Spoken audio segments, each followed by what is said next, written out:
Welcome to the latest Ticker TV interview.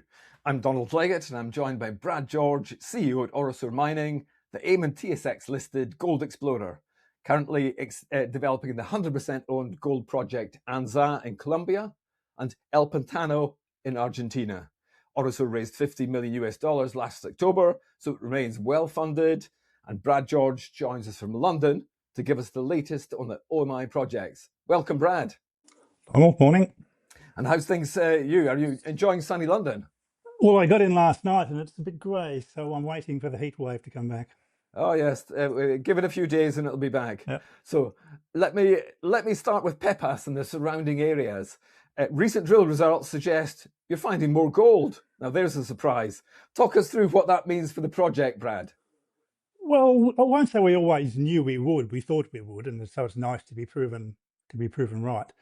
The Pepas is what it is. It's not big, but it's high grade, and I think we do perhaps not give enough credit to the grade. The scale and the grade means that Pepas is or should be cheap to build, cheap to mine. And you put those two things together, and what that means is it's easy to finance. I think that's one of the key points that the market misses is that, yeah, ounces are great, but who's going to pay to build the mine? So that scale is something that's affordable for us to build. So that's key. Now, obviously, Pepas West, we're finding some more. Yet to know how much it is. It looks the same kind of material geologically.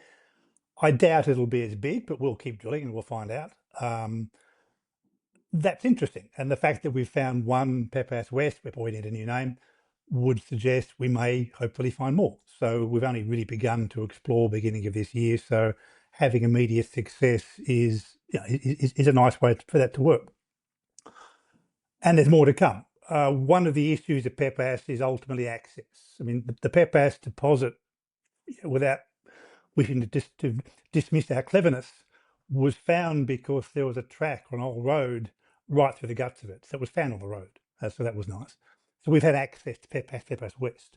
To move to the south, we need new tracks, new roads, and that all just takes time. So logistics are just what it is. So the rigs at Pepas West, it's drilling there from different directions, getting a sense of scale and orientation. Probably stay there for a while until we've got a bit of a sense of what it is and how big it might be.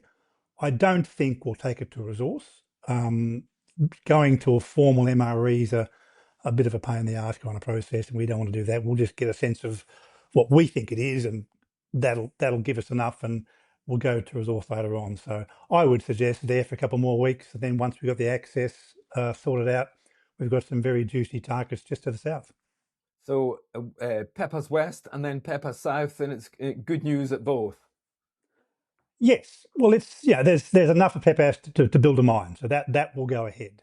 And anything more we find is just more ounces, more time, more years, more production. It's all just a bonus. It's life of mine stuff. It means you're going to be there for longer and be happier. Yes, I mean, obviously, if we find something which is materially bigger and would materially change the scale of what we might build, then things might change.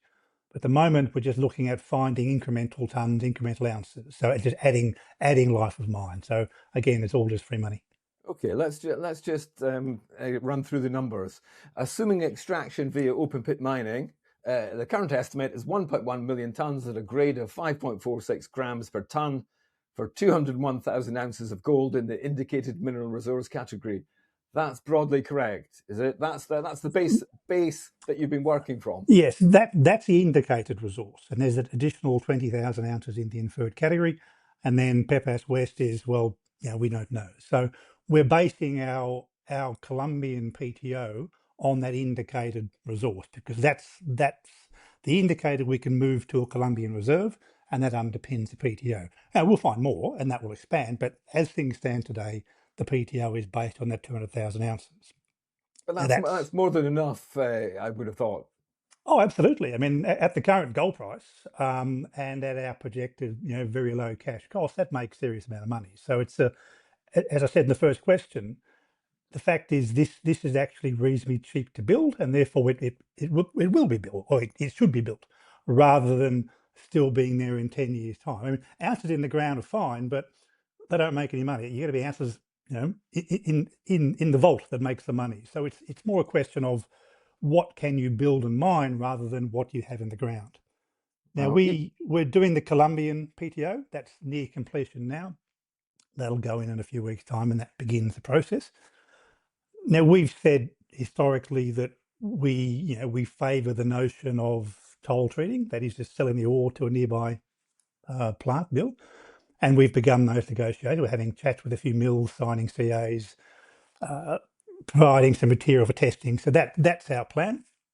But we're also looking at the fact that as we find more, then the notion of building our own plant becomes more attractive. So we're also in parallel talking to engineering companies in Australia with a view to whether we build our own standalone plants of say 200,000 tonnes per year, that kind of number. So, and surprisingly, actually that turned out to be quite cheap, just using off-the-shelf gear. So how it ends up looking, I don't know. I mean, we'll move forward and adjust as we go.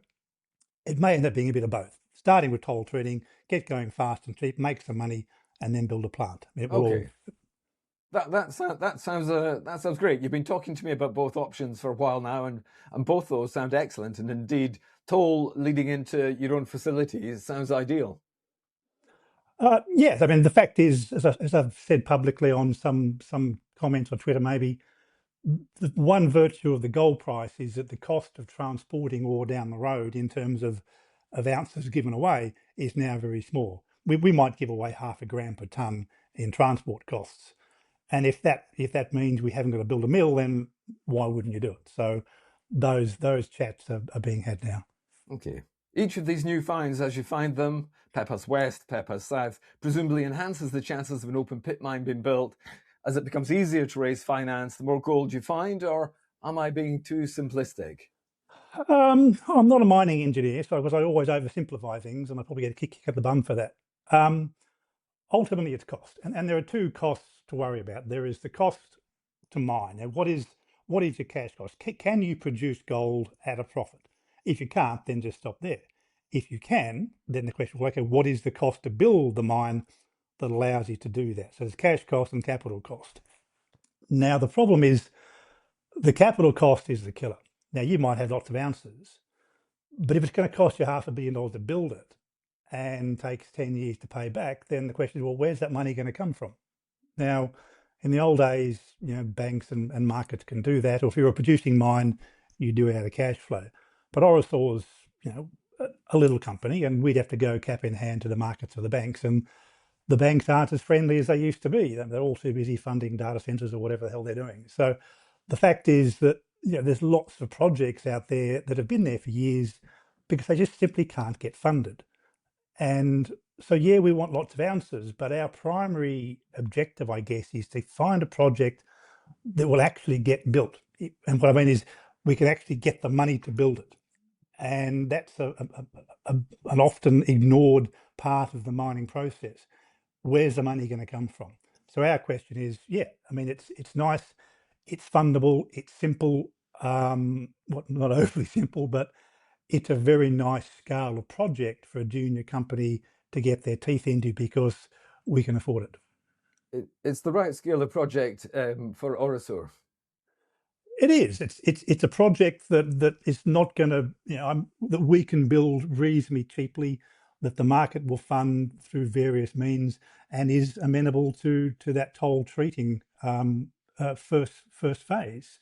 So it's got all the, apart from not being millions of ounces, it's really quite a perfect project for a smaller company.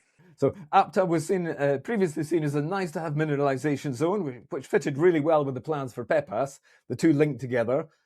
So you found new high-grade mineralization. So how does this new substantially enhanced prospectivity, as you called it, how does it alter what you do next at Apta? And you mentioned 3 areas which require follow-up. Tell us. I don't know yet. I mean, Apta is a funny old thing. It's been there for years, but we've never really worked it. It was worked by our predecessor company, Waymar, and then Agnico Newmont did a bit of work on it. We've never done much on ourselves. And, without being annoying, I think Waymar in the past, they just drilled high-grade holes for the market. Agnico Newmont were looking for massive tonnes. So my sense is they both came at that project with a view of what they wanted it to be rather than trying to understand what it actually was. So we've gone back to basics. We think a lot of the geological thoughts were incorrect. So we drilled our first hole just from an odd direction to try to understand or answer a few questions. That was a bit of a bugger of a hole logistically. It was hard to drill, but that opened up windows that we hadn't previously known about. First of all, the deeper high grades seemed to be bigger. There was a shallower low grade that no one ever drilled before. No one had ever drilled the surface material, which is kind of odd, but we found 1 gram basically at or near surface. So that's the second area. And then this little hanging wall vein is the third area, which is not a monster, but a little 3 to 4 meter wide vein running at 3 to 4 grams. That's mineable. I mean, the key being the width. You want 3 to 4 meters as your width to get machinery. So there's 3 scenarios there now that we can suddenly attack, rather than just being this one deep body ore body. So that's more complicated, but complicated is good. And the question now is, well, what do we do next? And the second hole is probably near completion. It's similar to the first hole. It's a bit of a bugger to drill, so we'll move the hole third time, and we've found a new location. I think the way it'll work out is we've probably got a few more holes just testing those 3 different scenarios or 3 different areas to get a sense of scale and what they work. And then we may at some point, or will at some point, I guess, sooner rather than later, move into the resource definition phase. But I would guess, as things stand, we might be 6 months there, just or even more, just definition drilling, and then we go into the infill. So that rig's going to be there for 18 months, just defining, getting scar, getting geology, and then resource definition. So just to confirm, Brad, 18 months, you said the drill will be there for 18 months. Probably longer. I mean, obviously funding permitting, but this is how long things take. So it's nice to have a second project, which I guess was the whole point of Pepas. Pepas was a resource fast, and now, because had we just done more drilling, then you spend years just drilling, get one resource done first, get it in the bag, get it into permitting, get it into feasibility, and then go back and find more resources. So it's a sequence of doing things. Yeah. Okay, and let me take you to El Cedro, just a little bit further down the road. You've got your double porphyry system at El Cedro. You've described it as tantalizing. You've been describing it as tantalizing for some time, and now you're about to start drilling. El Cedro is what ultimately attracted Agnico and Newmont. They want big things. Now, El Cedro, there's now 2 porphyries, was found by Anglo-American 15 years ago, I guess. They were looking for copper. They found gold, how annoying. But back then, gold was actually not that popular. Gold was in a secular decline, and Colombia was a kind of exciting place security-wise. So they walked away. When Agnico and Newmont came in, it was the middle of COVID. So they couldn't get there physically, and they only really got there at the end of their tenure. So they never really had the chance to attack it the way that they wanted to. Now, what we've got there now is two intrusions / porphyries, whatever you want to call them. We've done mapping, sampling, geophysics, airborne geophysics, ground geophysics, and we found two intrusions with flanking epithermal structures, breccias, whatever you want to call them, where we're seeing very high grade gold across a wide area. So soils over 1 gram across the entire area. And in these flanking structures, we're seeing up to 9-10 grams per tonne gold in some of these structures. So very tantalizing. It looks the goods. I guess the key point is what we like to see is complexity. I mean, a porphyry itself, they're not that great. I mean, they're big. They're the source of the heat. They're the source of the metals, but they tend to be low grade. And the last thing in the world I want is to find a big thing at 0.3 grams a tonne. That's just death. What you want is the flanking structures into which the fluids feed, and you get the higher grades. So we found these targets now. The challenge is it's really big. So where do you start? And that was always the challenge. We've done the mag interp. We found a few structures. We know where we want to drill logistically, and that's all being done now. So we're doing the logistics, getting pads, getting access, doing the socialization, which is getting permission from the local people, and all going well. We want that rig to be turning, I'd say mid this month, but I'm always wrong, so I'll say end of this month. Now, that's a couple of holes to start. These are going to be deep holes. These are going to be 500 metre holes. We want We want to drill deep enough holes to answer a number of questions. We'll be targeting high-grade veins, stacked up veins, so we want to get some holes that answer some questions. So the first couple of holes will be, well, 500-metre holes, probably takes about a month or so to drill, so a couple of months. Yeah, the boys are quite excited, but then geologists always are excited. They've got to get out more and get a hobby. But that will make our that'll be our third rig at Apta. So we'll have, again, funding permitting. We'll have 3 rigs running as of this month, and they'll be there for forever. So have you been spending some time in Colombia, and what are your takeaways if you have, Brad? Are you excited the way that the boys are? I'm a little bit. Well, it's obviously football time, and I couldn't give a rat's ass about football. So I've been pretending to care because the boys down there they're obviously very into it. So I just couldn't give a shit. But anyway, yeah, I've enjoyed it. I've been 2 weeks there. I don't know how useful I am. I'm just there to annoy everybody, and so it's just good to go and show my beautiful face. The key, I guess, is that we obviously had an election for the president a couple of weeks ago. The right-wing guy won, for whatever that means, and that transition takes place, I think, the end of the first week in August. So we'll see the handover. Now, what does that mean? I don't think it's going to be an immediate change. I guess in theory that means a more business-friendly environment, but I don't expect any immediate differences. I mean, obviously he'll need to be put in power. He'll need to appoint ministers and heads of departments and various things. So it'll be a few months, people getting their feet under the desks. Where we are in Antioquia is fairly peaceful, fairly tame. Little old Orosur is not BHP, so I don't imagine we're going to be on his to-do list immediately. So I just think it's going to be the beginning of a reversal and a trend back to a more business-friendly environment. So we shall see. Certainly, talking to the drillers, our drillers in Colombia, they've said that the phone's been ringing hot. People wanting quotes. So almost immediately, while not on the ground, people are beginning to look at Colombia and get ready for that change. So I think it works well for us. We didn't wait for the election. I mean, we just take whatever comes. But for us to be able to go to a new minister and a new head of department and say, here's a great little project. Politicians love something to look clever about. So we'll be on the doorstep pretty much immediately, and here we go. Approve this and we're away. Okay, well, you certainly have something that will make him look clever, that's for sure. Or her. And once things come together, let me take you to Argentina now. What are your plans for El Pantano? And have you taken that project 100% ownership? Where are you with El Pantano? Yes, we have. So the market would know we drilled about 5,000 metres a few months ago, the first ever drilling there. Now, clearly, had we hit something amazing, the market would know, so it's safe to assume we didn't.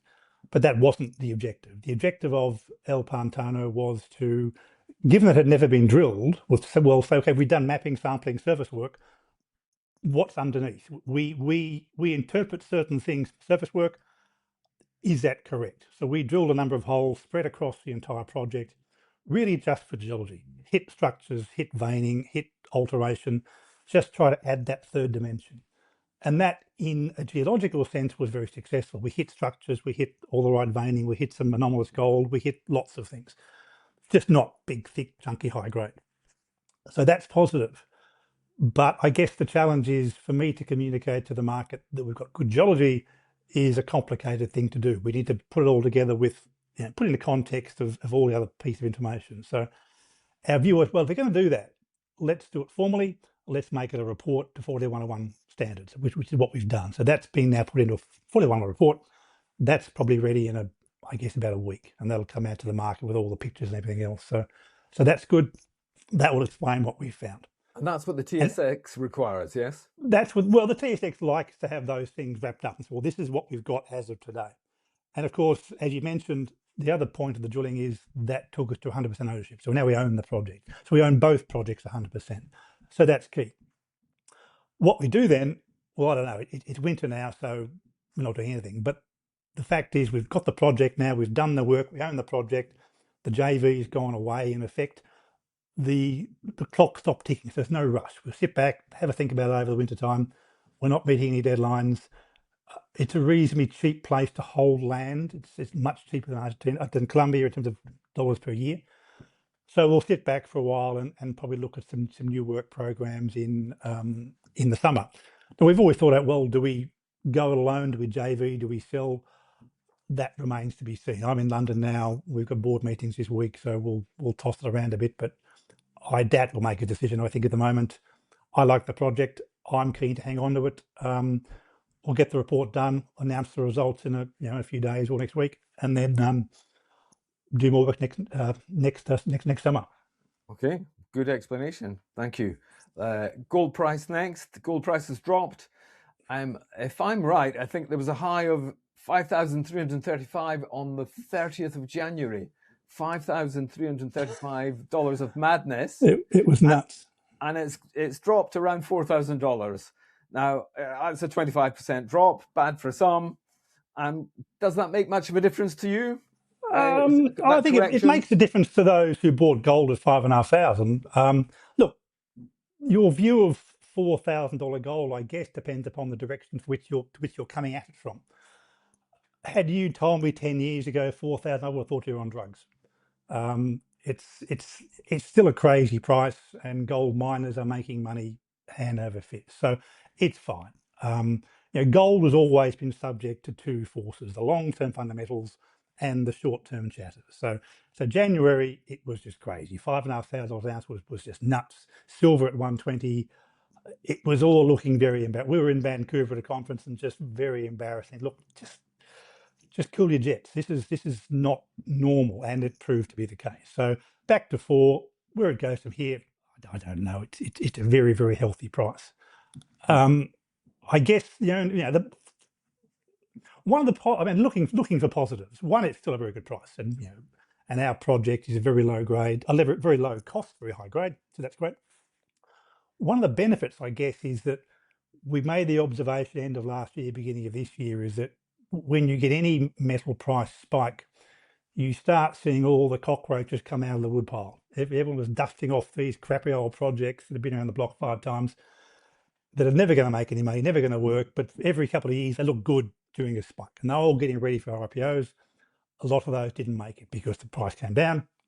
So the good thing is a lot of that crap didn't come to the market that it otherwise would have done, as always happens at a boom. So that's nice. So it's kept the pool small, and I think it's given the market a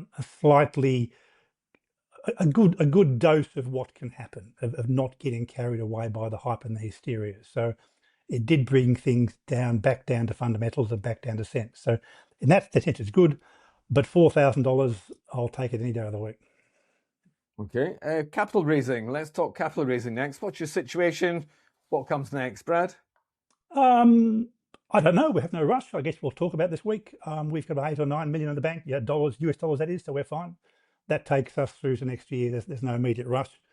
Having said that, one result of a reduced share price is that now we look cheap. So we are getting phone calls saying, how much do you want? And we're saying, well, actually, we don't want any. So there's money available, which is good. I think the fact that we have a project, it's a robust project, moving into feasibility, we are, I won't say de-risked, but the risk is reduced. So we're seen as a vehicle that deserves funding. So money's there. We're not in any rush. We have money on the table. Obviously, the last few months of Iran have been unhelpful. We would like that sort of risk-off attitude to go away a little bit and let things calm down. But bloody, Trump, anyway, I won't go there. So things seem to be improving, but we have no particular rush. I mean, obviously, we need money at some point in the future. We don't want to get down to our last shekel. But that's the question we'll address. Maybe when we get to Beaver Creek, we might have a few chats, but at the moment, it's not on our radar screen. When's Beaver Creek? Beaver Creek's last week of September, I think. Okay. Well, good luck for Beaver Creek. Now, my final question. I know how much you like these conferences, Brad. Not. Well, we have wound them back. We went to a few last year and they're a waste of time. So we basically will do 2. We'll do PDAC and Beaver Creek. I mean, to do more than that, they're 20 or 30,000 bucks a time. They're exhausting. You're just seeing the same faces, and they really only exist for the conference organisers to make money. So we've just wound ourselves back to just 2 a year, and that's fine. Yes, that sounds very sensible. Now, my final question for you, Brad. Why should OMI be on any mining investors' watch list? Why OMI? Well, I guess if we go back to the previous question of the pullback in the market, yeah, the market's pulled back, the gold price, it hasn't affected us. We have money, we're still drilling, we haven't changed our plans, we won't change our plans, we're cracking on, we have a resource in the bag, we're finding more ounces, we're into feasibility. So I'm not saying we are de-risked, but we are somewhat immune, I guess, not entirely immune, but we are reasonably immune from all this chatter in the market because we are advancing, we're funded, so we can offer, I think, exposure to the positive side of the gold market without much of the downside of the political geological risk. So I think not without risk, but I think we've now moved ourselves to a position where we are a much lower risk way to play the game. Upside's still there. The exploration potential is still unknown at El Cedro, so we're drilling new projects, but we have a project moving into feasibility. So it's kind of a well-balanced, there's the reward and the risk is to a large degree mitigated. Okay, that all sounds very sensible. Thank you once again. If you say it fast enough, yeah. Yeah, thanks, Brad. You're a star. Thank you for joining us from London this morning and for sharing the latest update on the Orosur Mining development pathway. It seems to have it's been a few months, but in those few months, you seem to have done an awful lot. It's always very useful for investors to hear your latest thinking from Colombia and Argentina. So, Brad George, CEO at Orosur Mining, thank you. Donald, cheers.